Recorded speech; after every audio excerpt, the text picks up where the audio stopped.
అందరికీ నమస్కారం. శ్రీమాత్రే నమః. దేవీ శరన్నవరాత్రుల శుభాకాంక్షలు. ప్రస్తుతం మనతో పాటు ఉన్నారు శ్రీ శ్రీ శ్రీ ఆనంద శివకామేశ్వరి సన్నిధానం పీఠాధిపతులు శ్రీ శ్రీ శివకామేశ్వరి ఆనందమయ్యి అమ్మ. మాతాజీతో మాట్లాడి ఈ నవరాత్రుల్లో ఏ రోజు ఏ రకమైన అలంకారం చేయాలి అమ్మవారికి, అలాగే ఎటువంటి నైవేద్యం సమర్పించాలి, ఏ రంగు అమ్మవారికి ప్రీతి, ఎలాంటి పుష్పాలు పెట్టాలి, ఎలాంటి నామస్మరణ మనం ఆ రోజంతా చేయాలి తెలుసుకుందాం.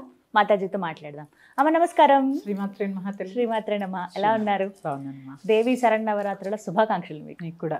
అమ్మ, 4వ రోజు దేవి అలంకారం ఏ విధంగా చేయాలి, అమ్మవారిని అసలు ఏ రూపంలో స్మరించుకోవాలి, పూజించుకోవాలి, అలాగే పెట్టవలసిన నైవేద్యం ఖచ్చితంగా అడుగుతారు, అలాగే ఏ రంగు ప్రీతి అమ్మవారికి, అలాగే ఎటువంటి పుష్పాలు సమర్పించాలి, ఇవన్నీ వివరించండి. తప్పకుండా తెలియజేస్తాను.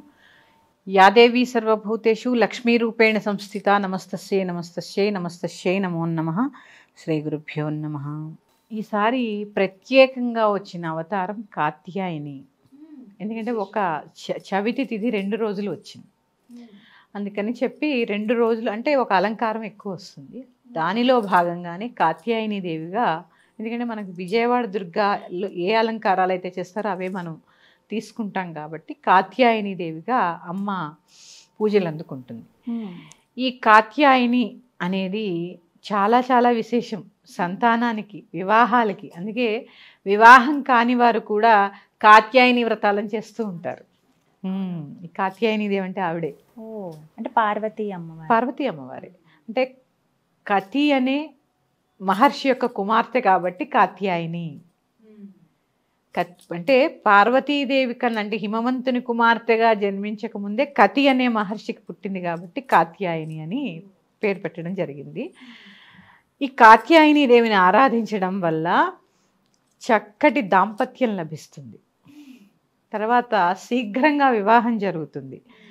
భార్యాభర్తలు ఎవరైనా విడాకుల దాకా వెళ్ళిపోయిన వారు కనుక ఈ కాత్యాయని వ్రతం చేసుకుంటే మళ్ళీ అన్యోన్యమైన దాంపత్యం ఏర్పడుతుంది.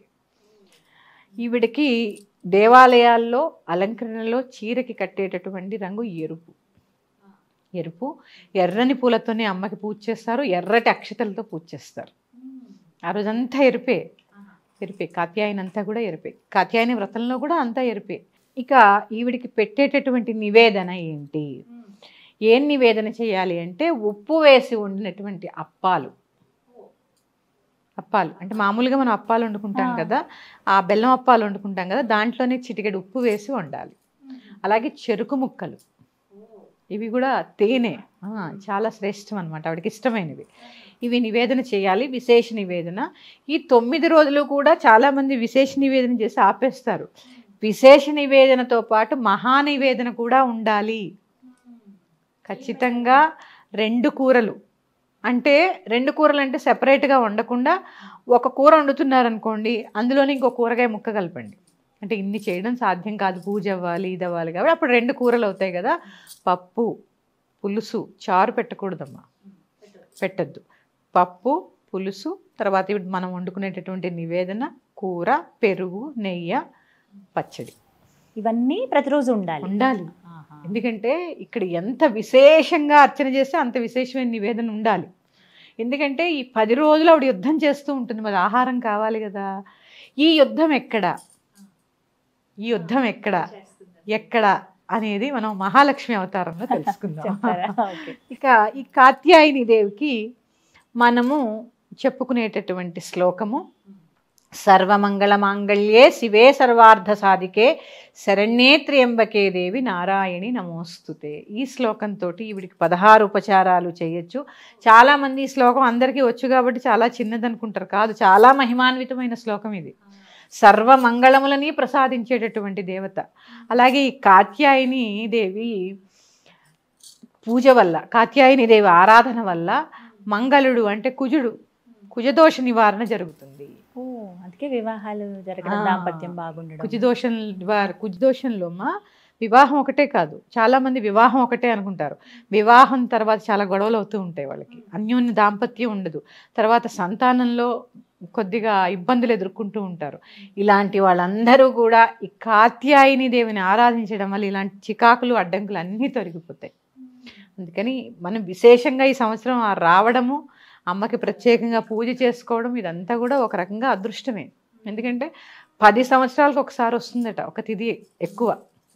ఇట్లా మా నాన్నగారు చెప్పారు నాకు, మన యొక్క బర్త్డే ఉంటుంది కదా, జన్మదినం ఉంటుంది కదా, మనకి తిథి హెచ్చు తగ్గులు వస్తూ ఉంటాయి కదా, 10 సంవత్సరాలకి ఒక సంవత్సరం యాడ్ అవుతూ ఉంటుందట. అంటే ఇప్పుడు మనకు 10 సంవత్సరాలు ఇంగ్లీష్ లెక్కల ప్రకారం అయితే మన తిథి ద్వయాలు లేదా అధిక మాసాలు ఇవన్నీ కలుపుకొని 11 సంవత్సరాలకి, ఇంకా అంటే 10 ఏళ్ళు అనుకో, మనకు 11 సంవత్సరాలు అనుకోండి, కాదు 12 సంవత్సరాలు అలా లెక్క పెట్టుకో, అలా లెక్క పెట్టి అంటే నాన్నగారు చెప్పారు నాకు ఒకసారి. ఇట్లా అంటే ఎక్కువ అధికంగా ఎప్పుడైనా అధికమే కదా, అధిక మాసం రావడము, అధిక మాసంలో పుట్టడం అంటే వాళ్ళకి అన్నీ అధికంగానే ఉంటాయి. ఈసారి కూడా పుణ్యం అధికంగా ఉంటుంది, అధికంగా ఒక రోజు వచ్చింది కాబట్టి అధికంగానే ఉంటుంది, విశేషంగా ఉంటుంది. ఇక ఈ మంత్రంతో మళ్ళీ చెప్తున్నాను. సర్వమంగళ మాంగళ్యే శివే సర్వార్థ సాధికే శరణ్యే త్ర్యంబకే దేవి నారాయణి నమోస్తుతే. ఈ శ్లోకంతో మీకు ఎన్నిసార్లు కుదిరితే అన్నిసార్లు జపం చేయండి. ఇది చాలా విశేషం అమ్మ, సర్వ మంగళాలని ప్రసాదిస్తూ ఉంటుంది. ప్రతిరోజు ఈ శ్లోకంతో దీపారాధన చేయడం వల్ల ఆ ఇంట్లో ఎటువంటి అమంగళాలు ఉండవు. సాధారణంగా కూడా ఇలా చేసుకోవచ్చు. ఇలా మీకు అంటే ఒకటి మాత్రం చెప్తున్నాను, సాత్విక ఆరాధనే చేయండి. ఎప్పుడూ కూడా గృహస్థు సాత్వికమైన ఆరాధనే చేయాలి, సాత్వికంగానే ఉండాలి, సాత్వికమైన ఆహారాన్ని భుజించాలి. 9 రోజులు ఎట్టి పరిస్థితుల్లో జంతుబలి కూడదు, మాంసాహారం భుజించరాదు. జంతుబలి ఎప్పుడూ కూడదు, మాంసాహారం కూడా భుజించరాదు. ఉల్లి వెల్లుల్లి కూడా దూరం పెట్టేయాలి, పెట్టాలి ఖచ్చితంగా. అసలైతే మేము కవ్వంతో చిలికిన మజ్జిగ పోసుకోవడం కానీ, కుష్మాండం అంటే అమ్మవారు కాబట్టి గుమ్మడికాయ కూడా తినం మేము.